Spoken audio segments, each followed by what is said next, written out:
구약 성경에는 예언서라는 성경들이 있고 그 중에는 이사야라는 말씀이 있어요. 이사야는 이스라엘 왕과 백성들에게 하나님의 말씀을 전하던 예언자였죠. 여러분, 하나님을 사랑하세요. 힘없는 이웃을 도와주어야 합니다. 이사야는 사람들에게 늘 하나님의 말씀을 들려주었지만 사람들은 좀처럼 그 말씀에 귀를 기울이는 법이 없었어요. 오히려 그 말씀과 반대되는 삶을 살았죠. 하나님을 섬긴다고 성전을 찾지만 마음을 다해 하나님을 사랑하지 않았고 자신들이 가진 힘과 권력으로 이웃들을 힘들게 했어요. 이렇게 나라 안의 갈등들이 서로를 고통스럽게 했는데요. 주변에 있던 힘 있는 나라들까지도 이스라엘을 공격하고 빼앗고 못살게 굴었죠. 이스라엘의 많은 사람들은 늘 걱정과 두려움 속에서 살아야만 했어요. 그러던 어느 날 하나님께서는 이사야에게 뭔가를 들려주시고 보여주셨어요. 이 이야기를 이사야의 환상 또는 이사야가 낮에 꾼 꿈이라고도 말하는데요. 하나님께서는 이렇게 말씀하셨죠. 어둠 속에서 고통받던 사람들에게 어둠이 사라질 것이다. 죽음의 그림자가 드리운 땅에 사는 사람들에게 빛이 비칠 것이다. 이스라엘을 힘들게 하던 전쟁이 그칠 것이다. 이스라엘 백성들에게 힘든 일이 사라질 거라니 너무도 기쁘고 놀라운 말씀이죠? 그런데 하나님께서는 더 중요한 말씀을 하세요. 앞으로 태어날 한 아기에 대한 말씀이죠.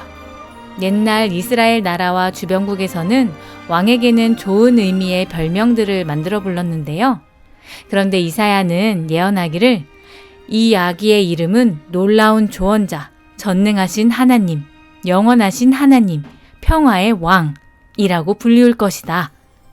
심지어 이 아기가 공평과 정의로 나라를 영원히 세울 것이라고 말씀하시죠. 와, 이 아기는 도대체 어떤 사람이길래 이렇게 어마어마한 이름들을 가지고 있는 걸까요? 사람들은 이사야가 전해준 대로 이스라엘의 전쟁을 그치고 더 이상 고통 가운데 살지 않아도 되는 세상을 만들 아기, 공의롭고 정의로운 세상을 만들 아기를 기다렸어요. 이사야가 이 아기가 언제 태어날지는 알려주지 않았기 때문에 언제일지 모르는 그때를 기다리며 행복한 상상을 하면서 아기를 기다렸죠. 그런데 그렇게 하루, 이틀, 10년, 20년, 100년이 지났지만 그런 아기는 태어나지 않았어요. 사람들은 이사야가 하나님의 말씀이 아니라 자기가 하고 싶은 말을 지어낸 거라고 생각했죠. 그렇게 아기에 대한 이야기는 사람들에게서 잊혀져 가는 것 같았어요. 그런데요, 하나님께서 이사야에게 이 말씀을 하신 지 약 600년이 지난 어느 날 놀라운 일이 벌어졌어요. 바로 그 아기가 태어난 거예요. 이 아기는 일생을 통해서 십자가를 통해서 부활을 통해서 보여주었어요. 하나님께서 이사야에게 말씀하셨던 놀라운 조언자, 전능하신 하나님, 영원하신 하나님, 평화의 왕이라는 이름으로 하나하나의 이야기를 이루어갔죠. 이 아기는 누구일까요? 맞아요. 바로 우리의 예수님이에요. 하나님께서는 이사야에게 약속하셨던 말씀을 하나도 빼지 않고 예수님을 통해서 이루셨어요.